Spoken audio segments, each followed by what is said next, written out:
Just listen this for Talk Like a Pro. Introduction.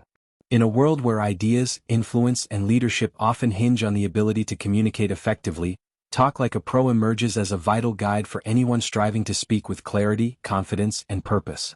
Whether you're a student preparing for a class presentation, a professional pitching an idea in a boardroom, an entrepreneur delivering a vision to potential investors, or simply someone looking to feel more comfortable and impactful in everyday conversations, this book offers a complete roadmap to becoming a confident communicator.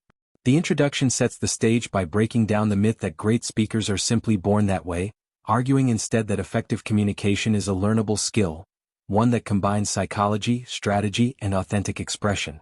Drawing on research, personal stories, and real-life examples, it highlights how even the most celebrated public speakers, TED Talk presenters, world leaders, media personalities, once struggled with fear and uncertainty. What made them stand out wasn't perfection but preparation and presence. The book begins by asking readers to reflect on why communication matters, how a single well-delivered message can win trust, shift perspectives, and open doors to opportunity. It explores how our words, and the way we deliver them, shape our personal brand, impact how others perceive our competence, and determine how well our ideas are received. In a time when attention spans are shorter and first impressions are faster than ever, learning to speak like a pro is not just a soft skill, it's a power skill. The author then walks us through the mental blocks that often hold people back from expressing themselves. Fear of judgment, fear of forgetting, fear of not being good enough. Through a compassionate but practical lens, Talk Like a Pro reassures readers that these fears are natural and offers science-backed techniques to manage and reduce anxiety. But it doesn't stop at mindset, it dives into the mechanics of speaking well, how to structure a talk, how to open with impact, how to close with memorability, and how to use storytelling to make messages stick. There's an emphasis on nonverbal communication too, how posture, gestures, eye contact, and tone of voice often speak louder than the words themselves. This introduction also touches on the importance of adaptability in communication, being able to read your audience, shift tone or approach when needed, and stay calm under pressure. It recognizes that speaking like a pro doesn't mean sounding scripted or robotic. It means knowing your material, knowing your value, and connecting with authenticity. The book frames communication as both an art and a science, one that blends emotional intelligence with practical tools. It invites readers to see every conversation, presentation, or casual exchange as a stage, a chance to influence, inspire, or simply connect more deeply. It builds anticipation for what's ahead in the chapters to come, each of which promises actionable tips and real-world strategies to help readers step up their speaking game in any setting, from spontaneous meetings to formal speeches. Whether you're looking to overcome fear, polish your delivery, or develop a commanding presence, Talk Like a Pro begins by saying, "You already have a voice. This book will help you make it heard." In essence, the introduction is not just a welcome, it's a call to action, a rallying cry for readers to stop letting nerves or self-doubt hold them back and to start taking control of how they show up in the world. It lays the foundation for what's to come, blending motivation with a clear message. You don't need to be a natural to speak like a pro, you just need the right mindset, method, and moments to practice. And with each page, that's exactly what this book promises to deliver. Chapter 1, Why Speaking Well Matters, opens the book with a compelling argument that communication is not merely a soft skill, it is a foundational life skill that underpins success in nearly every area of modern life, from careers and relationships to leadership and influence. Speaking well is not just about having a good vocabulary or sounding polished. It's about being able to connect, inspire, persuade, and lead others with clarity and confidence. The chapter explores how, in a fast-paced, interconnected world, the ability to articulate ideas clearly and confidently often determines whether someone is heard or overlooked, whether their ideas gain traction or fade into the background. Whether you're speaking to a room of executives, answering a question in a classroom, making small talk at a networking event, or simply sharing thoughts with a friend, your ability to communicate shapes how others perceive your intelligence, credibility, and trustworthiness. The chapter points out that countless brilliant minds and innovative ideas go unnoticed simply because the person presenting them cannot express themselves effectively, while those who speak well are often seen as more capable, even when they may not have the strongest ideas. It highlights that communication is deeply tied to perception, and perception often becomes reality. Through a series of real-world examples, from job interviews where confident speech wins the offer, to leaders whose words rally nations, the chapter illustrates how speaking well is often the gateway to opportunity. It emphasizes that communication is influence, and influence is power. Whether you want to get hired, sell a product, lead a team, build a brand, teach a concept, or simply make a difference, your voice is the tool that carries your value into the world. The author explores the psychological side of speaking as well, explaining how fear of judgment and low self-confidence can trap people in silence, preventing them from participating in discussions, sharing their views, or seizing moments that could change their lives. By contrasting this with the confidence of strong communicators, the chapter makes the case that the ability to speak well unlocks doors, both externally in the world and internally within ourselves. It breaks the myth that only extroverts or natural speakers can be powerful communicators, explaining instead that great speakers are made, not born. The author then touches on how speaking well matters across all types of communication: one-on-one conversations, team meetings, presentations, public speeches, interviews, and even digital settings like video calls and social media. It's not about being the loudest person in the room, but the one who makes their words count. The chapter reminds us that communication is not just about what we say, but how we say it. Tone, body language, and timing play huge roles in the effectiveness of our message. It also dives into the long-term benefits of communication skills, such as accelerated career growth, stronger relationships, increased visibility, and better leadership. Communication can make or break professional reputations, as leaders and team members alike are judged not only on what they do, but on how they express ideas, handle conflicts, and connect with others. The author supports this with research findings showing that communication skills are consistently ranked among the most in-demand and highest valued traits in job candidates and leaders. In the classroom, at work, in politics, and in personal lives, those who can speak well tend to command attention, earn respect, and foster trust more easily. Speaking well isn't about sounding fancy or using big words. It's about authenticity, clarity, and connection. The chapter also touches on the societal impact of speech, how movements are sparked by a single powerful voice, how cultures are shaped through stories, and how every major shift in history was driven by someone who dared to speak with conviction. It makes the reader reflect. What if the next big idea, the next innovation, or the next inspiring change is sitting inside someone who's too afraid to speak up? The author challenges readers to not let that be them. It argues that your voice is your value, and when you speak, you shape how the world experiences you. The chapter closes by painting a clear picture of the personal transformation that comes with improved communication skills: increased confidence, deeper relationships, greater presence, and a sense of personal power that extends far beyond the stage or the spotlight. It sets the tone for the rest of the book by asserting that speaking well is not a luxury or a niche talent. It's a necessity in a world that runs on connection, clarity, and influence. With the right tools, anyone, regardless of background, accent, fear, or experience, can learn to speak like a pro, and this chapter makes the case for why you should. In summary, Chapter 1 doesn't just tell you why speaking well matters, it makes you feel it, igniting a spark of motivation to take your communication seriously, because every conversation is a chance to change how you're seen, heard, and remembered. Chapter 2, Overcoming the Fear, confronts one of the biggest barriers to effective communication, the fear of speaking, and offers a powerful, compassionate, and practical guide to conquering it.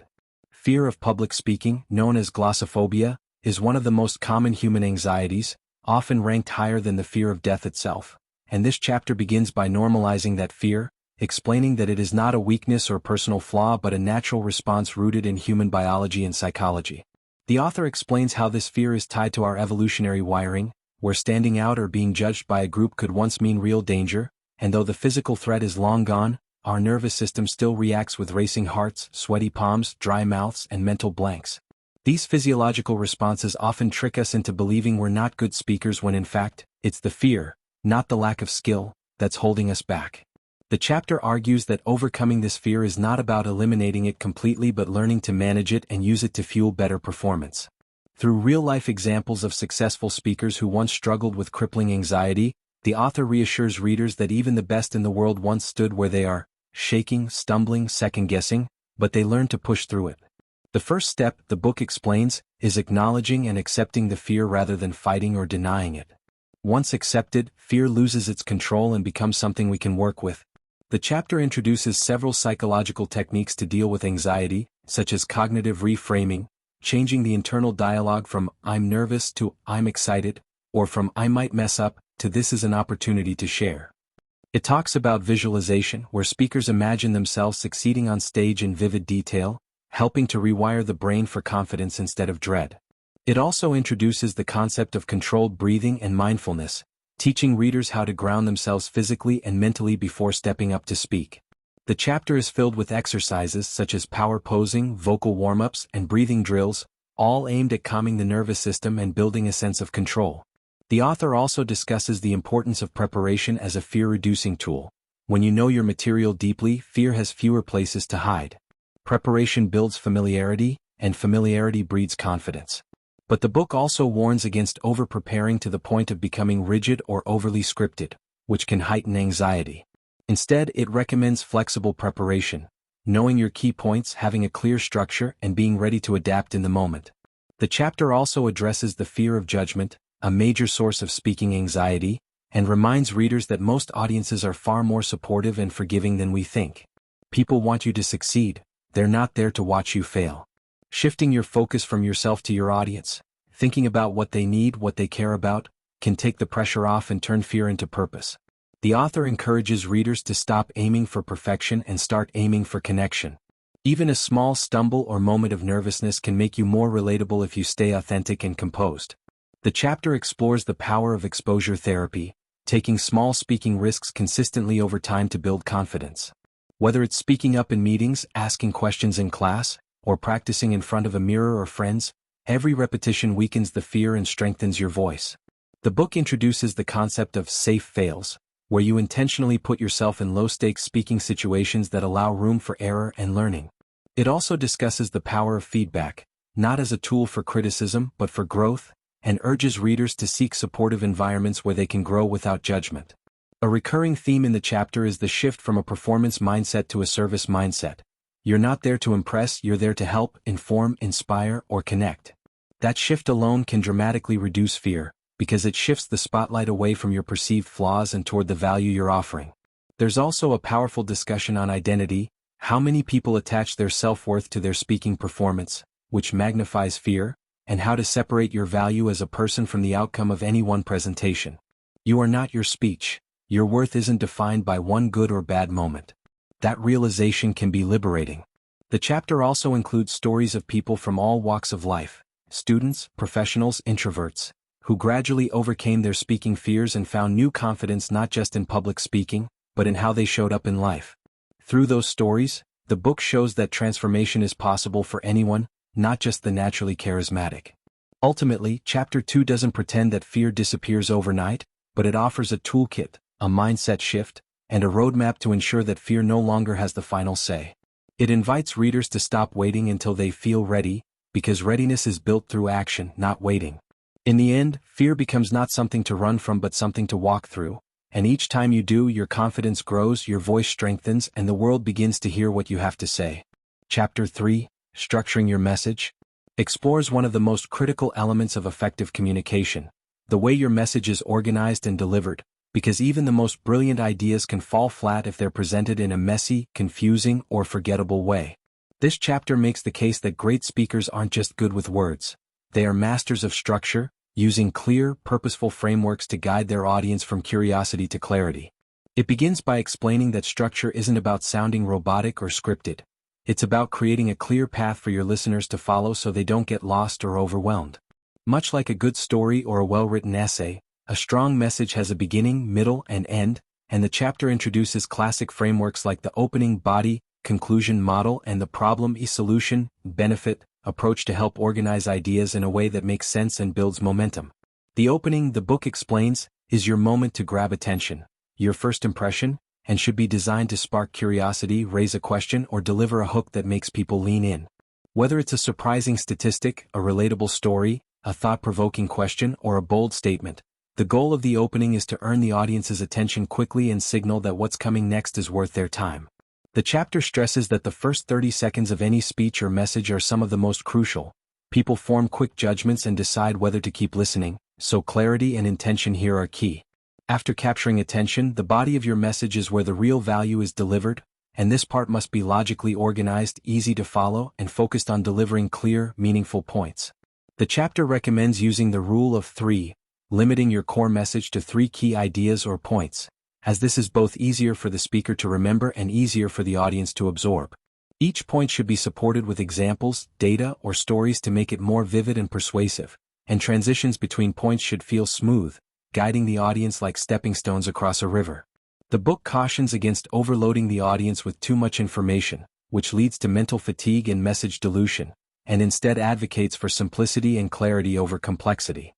The chapter also introduces the concept of signposting, clearly indicating where you are in your message. First, let's look at, now that we've covered, let's move to, which helps the audience stay oriented and makes your delivery sound more professional and polished. Beyond structure, the chapter explores the importance of narrative flow, how each part of your message builds on the last, moving from setup to substance to takeaway, like a well-composed piece of music.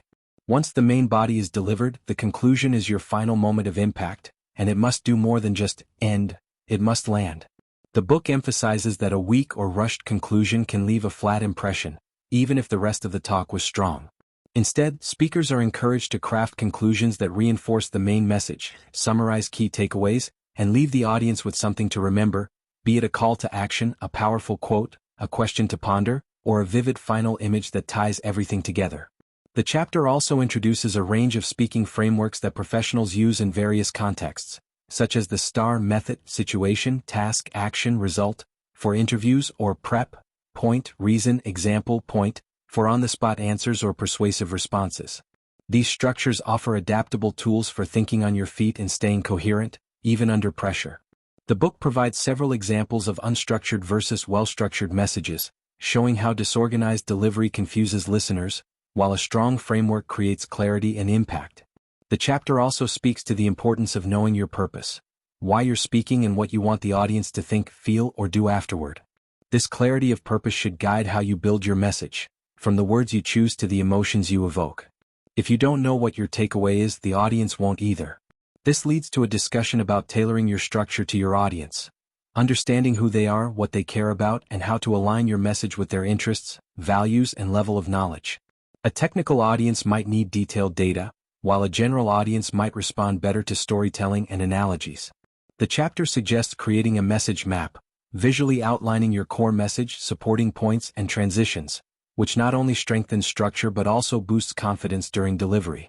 It also offers tips on editing and refining your message before delivery, suggesting that speakers ask themselves, is this clear? Is this necessary? Does this support my main point? Cutting out fluff and sharpening transitions ensures that the message flows smoothly and leaves no room for confusion. The book encourages practicing your structured message out loud, as things often sound different in speech than they look on paper, and rehearsing helps internalize the flow without sounding memorized. There's also an emphasis on flexibility. While structure is vital, the best speakers know when to deviate from a plan if the moment calls for it. A rigid structure without responsiveness can make you seem disconnected or overly rehearsed, so the goal is a structured message delivered with natural energy and adaptability. The chapter closes with the reminder that structure is not about constraint, it's about clarity. Just like a great building needs a blueprint, a great message needs a framework that holds it together and helps it stand tall in the minds of listeners. Structure makes your message easier to follow, easier to remember, and easier to act on. And when you speak with structure, you speak with confidence because you know where you're going and you bring your audience along with you. In the end, this chapter empowers readers to stop speaking in vague, scattered thoughts and instead become intentional communicators, ones who deliver their messages with logic, precision, and power. Because once you learn how to structure your message like a pro, people don't just hear your words, they feel them, remember them, and respond to them. Chapter 4, Body Language and Voice, delves into the powerful and often underestimated aspects of communication that go beyond words. Our gestures, posture, facial expressions, eye contact, and vocal dynamics, which collectively send signals to our audience that are just as important, if not more so, than the actual content of what we say. This chapter emphasizes that communication is never just verbal, it's a full-body experience, and if our body language or vocal tone contradicts our words, audiences are more likely to believe what they see and hear than what we say. The chapter begins by explaining how body language can either reinforce or undermine your message, and it provides a compelling case, backed by psychological and behavioral studies, that over 70% of communication is nonverbal. Your audience is constantly reading your cues, whether you appear confident, open, nervous, closed off, enthusiastic, or disinterested, and those impressions are formed in the first few seconds. The chapter explores the foundational elements of confident body language, starting with posture, which should be upright yet relaxed, grounded, and open. Standing tall not only makes you appear more confident and credible, but it also triggers positive psychological states within yourself, increasing your sense of authority and calm. Next, the book moves to gestures, which should be purposeful, natural, and supportive of your message. Wild or erratic gestures can be distracting, while stiff, restricted movement can make you seem anxious or disengaged. The goal, the author writes, is to use your hands to paint your words, to illustrate ideas, highlight contrasts, emphasize key points, and help the audience visualize what you're saying. The book explains that hands held too tightly signal nervousness, while hands in pockets, crossed arms, or fidgeting can all signal discomfort or defensiveness, often subconsciously eroding trust with your listeners. Eye contact is another key element explored in this chapter, as it directly connects you to your audience and creates a sense of intimacy, presence, and honesty. Looking people in the eye or in large groups, scanning across the room and making brief eye connections, makes your audience feel acknowledged and helps you hold attention and build rapport. Avoiding eye contact, on the other hand, signals fear, insecurity, or lack of preparation, even if you're speaking brilliantly. The chapter also discusses facial expressions as mirrors of emotion. They must be aligned with your tone and message. A speaker talking about passion or innovation while wearing a blank or tense face sends mixed signals. Smiles, genuine expressions of curiosity, warmth, concern, or excitement can elevate your message, making it resonate on an emotional level. Then the book transitions to the other half of this equation. The voice, your primary tool for expressing energy, emotion, clarity, and emphasis. Your vocal delivery, volume, pace, tone, pitch, pauses, and inflection either captivates attention or loses it. A flat, monotone voice, no matter how insightful the message, is hard to listen to and signals disinterest or low confidence. The chapter emphasizes vocal variety as a speaker's greatest weapon. It explains how changes in tone and pace can emphasize key ideas, add drama, highlight transitions, or build suspense. For instance, slowing down and lowering your voice during an emotional moment creates gravity, while speeding up slightly with enthusiasm can generate excitement. Pauses, the book notes, are incredibly powerful. They allow your audience to absorb what you've said, create anticipation for what's next, and give you a moment to breathe and gather composure. Silence, used strategically, is not a mistake but a rhetorical tool. The chapter encourages speakers to record themselves and listen back to identify patterns, such as filler words, like, upward inflections that sound like questions even when making statements, which can undercut authority, or excessive speed, which often signals nerves and overwhelms listeners. Volume control is another topic. Projecting your voice conveys confidence, while speaking too softly can make you seem unsure or cause listeners to lose interest or strain to understand you. The chapter explores how all these vocal tools work best when used naturally and authentically, not to perform but to enhance connection and expression. Just as with body language, voice must align with intention. If you're excited, sound excited. If you're telling a serious story, let your tone reflect it. When your voice and face and posture are in harmony with your message, your communication becomes magnetic. The author also addresses common fears people have with voice: disliking their accent, worrying they speak too fast or too slow, or feeling self-conscious about how they sound. The book reassures readers that there is no single correct speaking voice. What matters is clarity, control, and connection. Accents are not flaws. They are part of identity, and many successful speakers around the world speak with strong regional accents but use their voice effectively by being expressive, clear, and confident. The chapter includes exercises to improve vocal strength and flexibility, like reading aloud daily, practicing tongue twisters, breathing exercises for projection and calmness, and recording yourself to become more aware of your vocal patterns. It also recommends physical warm-ups before speaking, stretching, jaw releases, lip trills, to relax tension and open up the vocal pathways. Importantly, the chapter ties voice and body language together, showing how they influence each other. When you stand tall, breathe deeply, and move with purpose, your voice naturally becomes stronger and more resonant. When your voice carries energy and intent, your body follows. The chapter offers practical tips for video communication as well, where gestures should be smaller but still visible, and vocal energy needs to be slightly elevated to compensate for the screen's emotional distance. Ultimately, this chapter's message is that your body and voice are not just delivery tools, they are part of the message. They tell your audience how to feel about what you're saying and how much you believe in your own words. If your words say, "I'm confident," but your voice trembles and your arms are crossed tightly, your audience gets mixed signals and trust breaks down. But if your posture is open, your voice is strong and dynamic, your eyes are engaged, and your face reflects your emotion, your audience is more likely to trust, remember, and act on what you say. In summary, Chapter 4 teaches that to speak like a pro, it's not enough to know what to say, you must learn to embody your message, because how you say something often speaks louder than the words themselves. Chapter 5, titled Know Your Audience, emphasizes one of the most critical yet often overlooked foundations of powerful public speaking: the ability to understand, connect with, and adapt to the people you are speaking to.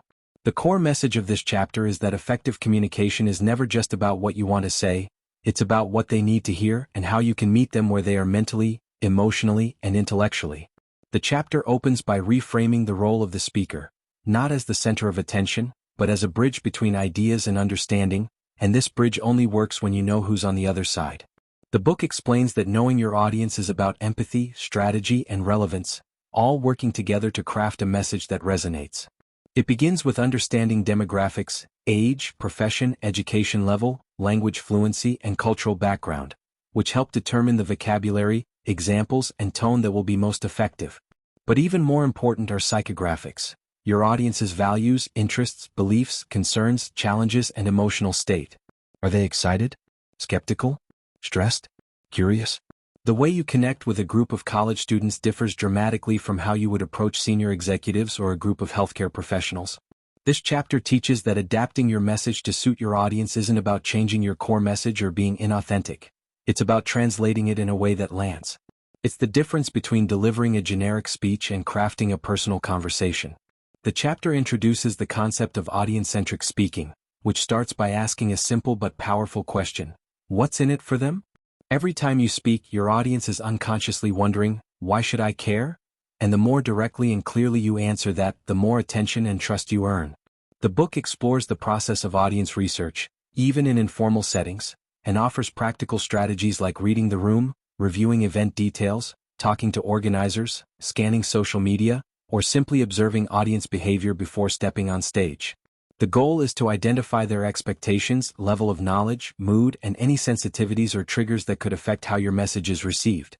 For example, using technical jargon with a non-specialist crowd will alienate them, while oversimplifying with experts may insult their intelligence. The chapter underscores the importance of adjusting your tone, style, and even humor depending on cultural or generational norms, so you avoid coming across as tone-deaf, arrogant, or disconnected. One of the key insights in the chapter is that audiences don't remember everything you say, they remember how you made them feel and whether your message made sense to them at that moment in their world. So, the goal is not to impress with complexity, but to connect with clarity and relevance. To that end, the chapter advises speakers to use examples and analogies that are familiar to their specific audience. A finance audience might relate better to business metrics and case studies, while a creative team may respond more to stories, visuals, or metaphors.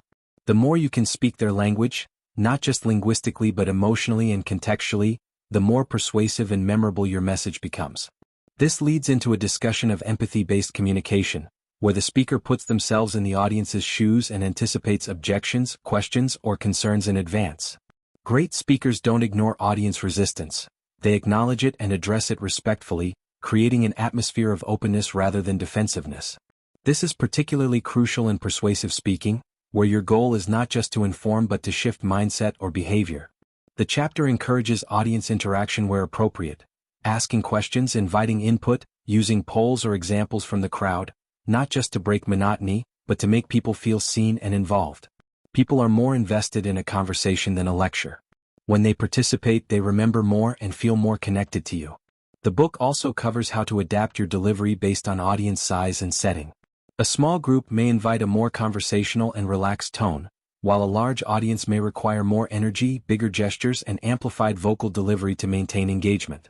Similarly, virtual presentations demand different strategies: more eye contact with the camera, clear pacing, and visual aids, to make up for the lack of physical presence.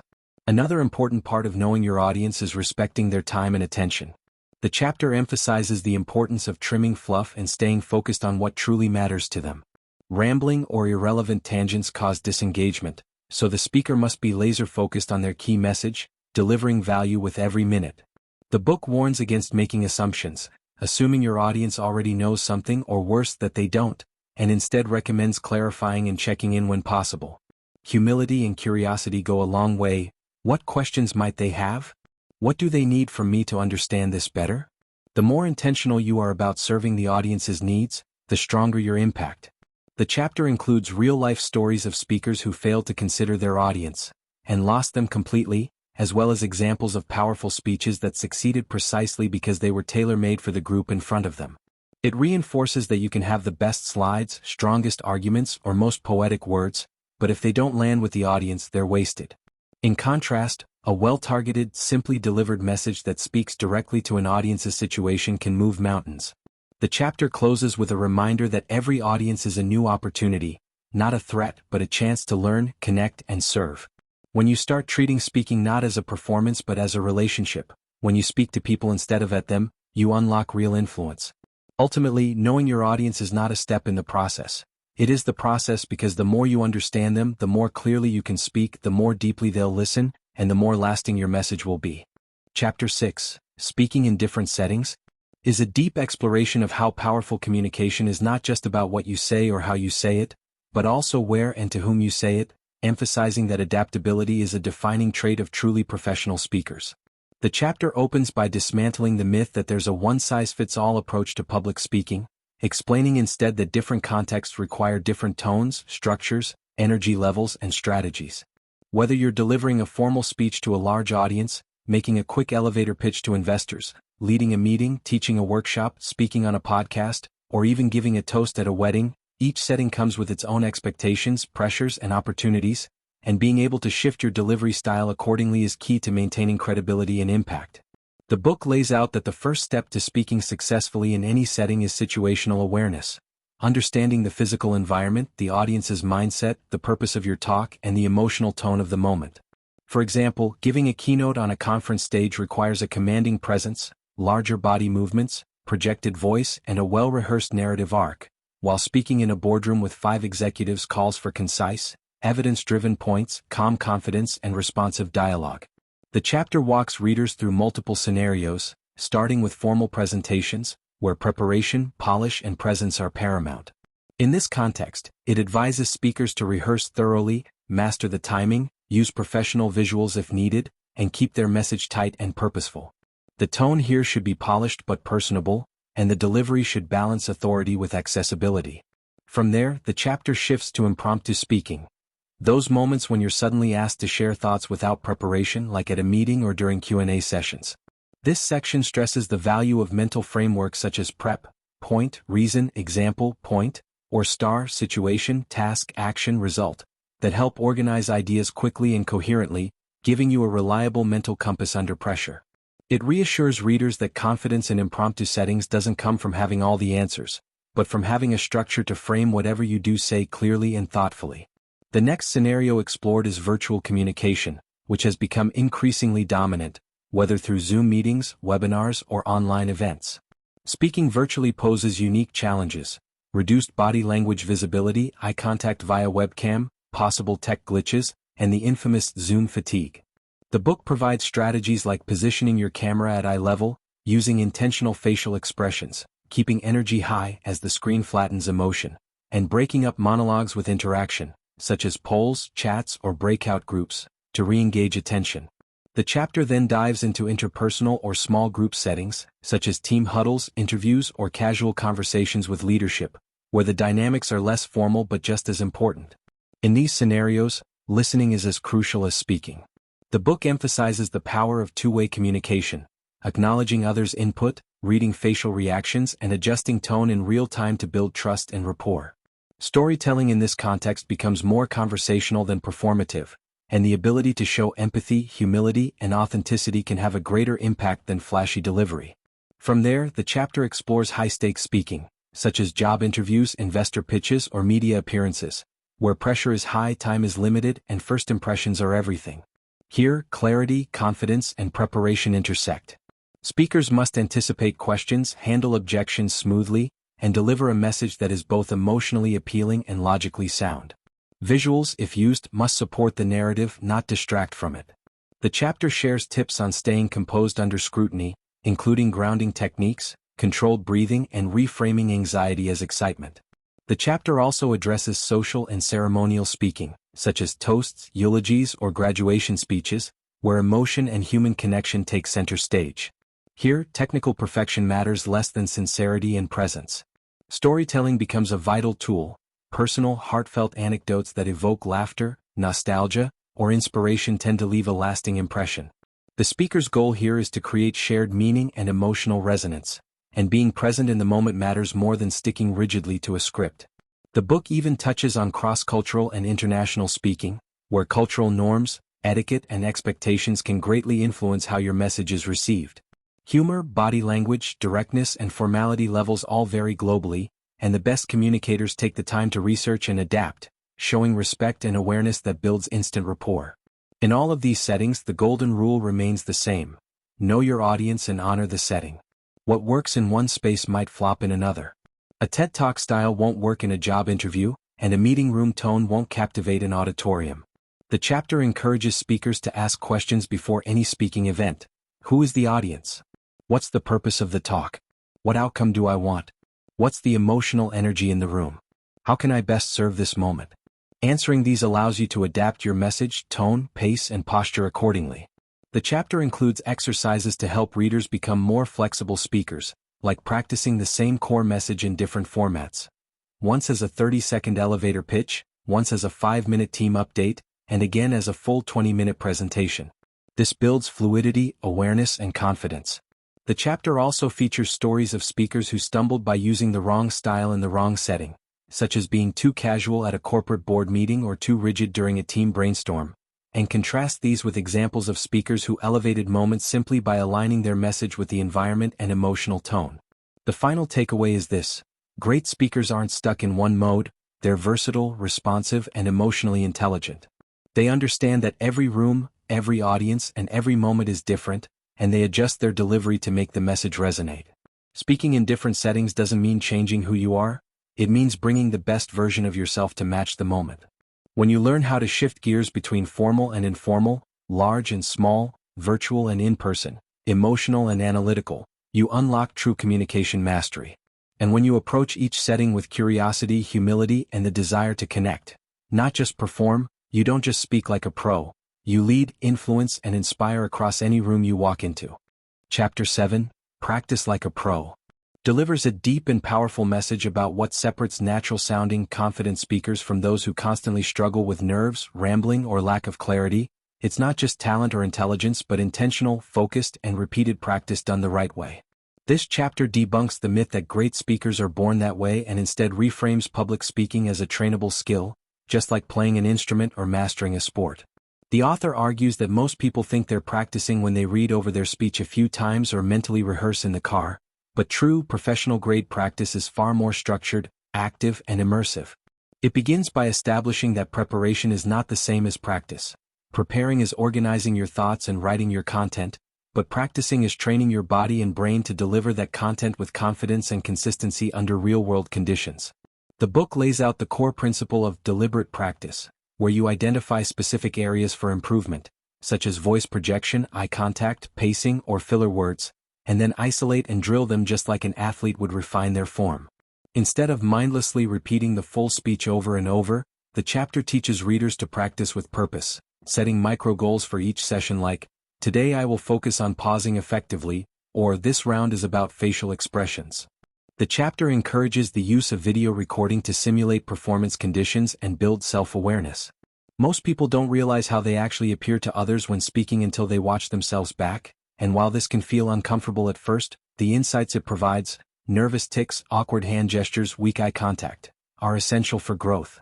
The book suggests using your phone to film a full run-through, then watching it back twice. Once for overall flow and delivery and a second time to zoom in on specific habits. Importantly, the author reminds us to be constructive, not critical. Practice is about progress, not perfection. The chapter explores the importance of repetition with variation. Repeating your talk in different ways like changing where you stand, trying different tones, practicing in front of mirrors, friends, or empty chairs, or delivering your speech while standing, walking, or even doing something mildly distracting like holding a glass of water, to simulate the unpredictable nature of real-life speaking. This not only improves muscle memory and vocal control but also trains your brain to stay focused under pressure. The chapter emphasizes speaking out loud, not silently reading or imagining, because verbal rehearsal activates your breath, timing, volume, articulation, and expression in ways internal rehearsal simply can't replicate. Reading silently might help with memorization, but only speaking aloud conditions your voice, posture, and presence. The book also offers valuable advice for memorization versus familiarity. While you shouldn't aim to memorize your entire speech word for word, which often results in robotic delivery or mental blocks when forgotten, you should be extremely familiar with your structure, transitions, key phrases, and closing lines. This allows you to stay flexible while still anchored to a clear path. Think of it like rehearsing scenes from a play. You know the plot deeply, but you can respond naturally in the moment. The chapter introduces chunking, a technique where you break your talk into smaller parts, like intro, point 1, story, point 2, call to action, and rehearse each segment individually before putting it all together. This makes practice less overwhelming and builds confidence gradually. Another major point in the chapter is the role of simulated environments. Practicing in front of a mirror is a start, but real growth comes from practicing in real or semi-real settings. On a stage, in a conference room, on video calls, or in front of a few trusted people, because environment affects your delivery. Practicing with distractions, background noise, lighting, moving around, builds resilience. The book encourages speakers to get feedback from people who will be honest but kind, and to ask specific questions like, was I clear? Did I speak too fast? Did my message land? Constructive feedback helps identify blind spots and refine your delivery. Even better, doing mini performances for friends, colleagues, or even your phone camera boosts your confidence through repetition and lowers your anxiety when it's time to speak for real. The author highlights the psychological benefits of regular practice, explaining how it builds neural pathways that make delivery feel more natural, automatic, and less stressful. Confidence doesn't magically appear on stage, it's built behind the scenes through quiet, consistent, messy practice. The chapter also stresses the value of short, frequent practice sessions over long, exhausting ones. A few focused minutes a day, especially over weeks, are more effective than cramming the night before. Like learning a language, speaking improves with daily exposure. There's also discussion on vocal warm-ups and breathing exercises, simple routines you can do before any speech to relax the body, focus the mind, and energize your voice. Stretching, humming, deep breathing, and articulation drills, like tongue twisters, all serve to prep your most valuable instrument, your body. The chapter also acknowledges emotional blocks, such as fear of embarrassment, imposter syndrome, or past speaking failures, and offers mindset shifts to overcome them. Instead of aiming to be perfect, aim to connect. Instead of fearing mistakes, practice recovering gracefully. Instead of focusing on how you're being judged, focus on how you're serving your audience. These mindset tools, paired with real practice, unlock true speaking confidence. Finally, the chapter closes by reinforcing a key truth. Practice is not punishment, it's empowerment. It's the lab where you test ideas, the gym where you build confidence, the safe space where you refine your voice before the world hears it. Professionals don't wait until game day to sharpen their skills. They build habits, systems, and rituals that support success long before the spotlight is on. When you practice like a pro, you don't just memorize words, you build presence, resilience, and trust in yourself. You show up ready, composed, and fully in control. And ultimately, practice doesn't make perfect, it makes permanent. The more you rehearse the right habits, the more automatic they become, and the less fear or hesitation stands in your way when it matters most. This chapter is a call to all aspiring communicators to take their preparation seriously, not with dread, but with pride, because behind every natural speaker you admire is hours of invisible work, deliberate repetition, and the quiet discipline of someone who chose to practice like a pro. Chapter 7, Practice Like a Pro, delivers a deep and powerful message about what separates natural-sounding, confident speakers from those who constantly struggle with nerves, rambling, or lack of clarity. It's not just talent or intelligence, but intentional, focused, and repeated practice done the right way. This chapter debunks the myth that great speakers are born that way and instead reframes public speaking as a trainable skill, just like playing an instrument or mastering a sport. The author argues that most people think they're practicing when they read over their speech a few times or mentally rehearse in the car, but true professional-grade practice is far more structured, active, and immersive. It begins by establishing that preparation is not the same as practice. Preparing is organizing your thoughts and writing your content, but practicing is training your body and brain to deliver that content with confidence and consistency under real-world conditions. The book lays out the core principle of deliberate practice, where you identify specific areas for improvement, such as voice projection, eye contact, pacing, or filler words, and then isolate and drill them just like an athlete would refine their form. Instead of mindlessly repeating the full speech over and over, the chapter teaches readers to practice with purpose, setting micro goals for each session like, "Today I will focus on pausing effectively," or "This round is about facial expressions." The chapter encourages the use of video recording to simulate performance conditions and build self-awareness. Most people don't realize how they actually appear to others when speaking until they watch themselves back, and while this can feel uncomfortable at first, the insights it provides, nervous tics, awkward hand gestures, weak eye contact, are essential for growth.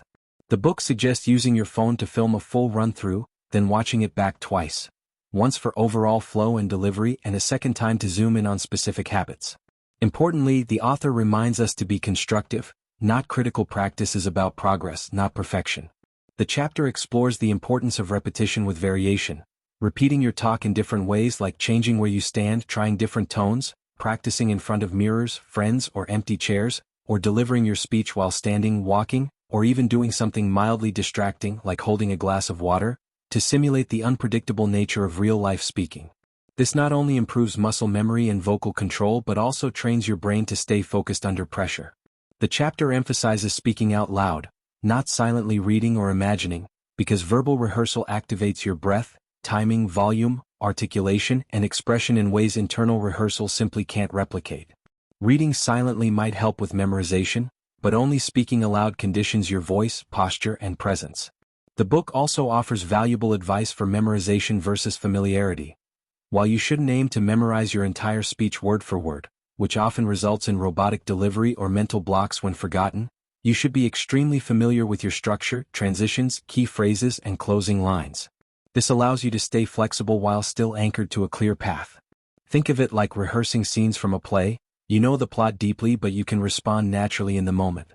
The chapter introduces chunking, a technique where you break your talk into smaller parts, like intro, point 1, story, point 2, call to action, and rehearse each segment individually before putting it all together. This makes practice less overwhelming and builds confidence gradually. Another major point in the chapter is the role of simulated environments. Practicing in front of a mirror is a start, but real growth comes from practicing in real or semi-real settings. On a stage, in a conference room, on video calls, or in front of a few trusted people, because environment affects your delivery. Practicing with distractions, background noise, lighting, moving around, builds resilience. The book encourages speakers to get feedback from people who will be honest but kind, and to ask specific questions like, "Was I clear? Did I speak too fast? Did my message land?" Constructive feedback helps identify blind spots and refine your delivery. Even better, doing mini performances for friends, colleagues, or even your phone camera boosts your confidence through repetition and lowers your anxiety when it's time to speak for real. The author highlights the psychological benefits of regular practice, explaining how it builds neural pathways that make delivery feel more natural, automatic, and less stressful. Confidence doesn't magically appear on stage, it's built behind the scenes through quiet, consistent, messy practice. The chapter also stresses the value of short, frequent practice sessions over long, exhausting ones. A few focused minutes a day, especially over weeks, are more effective than cramming the night before. Like learning a language, speaking improves with daily exposure. There's also discussion on vocal warm-ups and breathing exercises, simple routines you can do before any speech to relax the body, focus the mind, and energize your voice. Stretching, humming, deep breathing, and articulation drills like tongue twisters all serve to prep your most valuable instrument, your body. The chapter also acknowledges emotional blocks, such as fear of embarrassment, imposter syndrome, or past speaking failures, and offers mindset shifts to overcome them. Instead of aiming to be perfect, aim to connect. Instead of fearing mistakes, practice recovering gracefully. Instead of focusing on how you're being judged, focus on how you're serving your audience. These mindset tools, paired with real practice, unlock true speaking confidence. Finally, the chapter closes by reinforcing a key truth. Practice is not punishment, it's empowerment. It's the lab where you test ideas, the gym where you build confidence, the safe space where you refine your voice before the world hears it. Professionals don't wait until game day to sharpen their skills. They build habits, systems, and rituals that support success long before the spotlight is on. When you practice like a pro, you don't just memorize words, you build presence, resilience, and trust in yourself. You show up ready, composed, and fully in control. And ultimately, practice doesn't make perfect, it makes permanent. The more you rehearse the right habits, the more automatic they become, and the less fear or hesitation stands in your way when it matters most. This chapter is a call to all aspiring communicators to take their preparation seriously, not with dread, but with pride, because behind every natural speaker you admire is hours of invisible work, deliberate repetition, and the quiet discipline of someone who chose to practice like a pro. Conclusion. In the conclusion of Talk Like a Pro, the author reinforces the central thesis that becoming a powerful communicator is a journey of intentional growth, practice, and mindset shifts rather than an innate talent that some people are born with. The book's closing remarks tie together all the principles discussed throughout the chapters, reaffirming that great speakers are not born, they are made through focused effort and continuous improvement. The conclusion underscores the idea that communication is a skill that can be mastered by anyone, regardless of their starting point. It highlights that, by following the strategies, techniques, and tools presented in the book, readers can transform themselves from hesitant or ineffective speakers into confident, impactful communicators. The author stresses that the core of effective communication lies not just in the message itself but in how it is delivered, through tone, body language, pacing, and connection with the audience. The book calls readers to recognize the importance of preparation and practice, reiterating that practicing like a professional is what will set them apart. By consistently honing their speaking abilities through deliberate and strategic practice, individuals can strengthen their message, enhance their presence, and ultimately reach their desired outcomes in any setting. Furthermore, the conclusion revisits the importance of overcoming fear, emphasizing that fear is natural but should not dictate one's actions. Fear can be reframed as an opportunity for growth, and through exposure, resilience, and repetition, speakers can learn to embrace fear as a natural part of the speaking process. In addition to individual mastery, the conclusion speaks to the significance of understanding one's audience and adapting to different speaking environments, reinforcing the principle that effective communication is not one-size-fits-all. What works in one setting may not work in another, and great speakers must be able to adjust their message, delivery, and approach depending on the context. The author also revisits the notion of having the right mindset, explaining that developing a pro mindset is the foundation for success in public speaking. This mindset is one of empowerment, flexibility, self-compassion, and resilience. It involves embracing continuous learning, maintaining a focus on growth rather than perfection, and believing in one's ability to improve over time. Importantly, the conclusion emphasizes that speaking with confidence and clarity is not about being perfect. It's about being authentic, being prepared, and being committed to delivering your message in a way that resonates with others. True professionalism in communication comes from consistency, the consistent effort to show up, refine your skills, and deliver your message effectively. The book challenges readers to push through their comfort zones, to take on more speaking opportunities, and to never stop practicing. By doing so, they can build their capacity to speak in a wide variety of situations, whether in front of large crowds, during high-stakes moments like interviews or pitches, or in more intimate settings. The conclusion also emphasizes the power of storytelling as a vital tool for connecting with audiences on an emotional level. Through stories, speakers can communicate complex ideas in relatable ways, make their messages memorable, and build rapport with their listeners. The author closes by reflecting on the idea that public speaking, at its best, is not just about conveying information, it's about inspiring action and creating change. Whether through motivating a team, persuading stakeholders, or simply sharing valuable knowledge, effective communication empowers individuals to influence others and make a difference in the world around them. The conclusion urges readers to embrace the art of speaking as a skill that can change not only their personal and professional lives but also the lives of others. The final takeaway is a call to action. Speaking is a lifelong journey of growth. Even after mastering the basics, there's always room for improvement, whether it's refining vocal variety, learning to manage nerves better, or understanding the nuances of engaging different types of audiences. The conclusion leaves readers with the understanding that they are never done becoming better communicators. They are always evolving, always learning, and always developing new strategies to speak more effectively. The author finishes with an empowering reminder that the principles of communication excellence outlined in the book are not reserved for a select few. They are available to everyone who is committed to putting in the work. Each speaking opportunity is an invitation to refine skills, learn from mistakes, and grow. Ultimately, by following the steps and advice laid out in the book, readers are equipped to speak like a pro, with purpose, confidence, and influence, transforming their ability to communicate and connect with others in meaningful, impactful ways. The journey of becoming a great communicator may have its challenges, but the rewards of mastering the art of public speaking are endless. Whether it's in achieving career success, leading teams, influencing change, or simply becoming more effective in day-to-day interactions. The conclusion reinforces the idea that the power to speak like a pro is within anyone's reach, and it starts with the commitment to take action, practice with intention, and continuously strive for growth.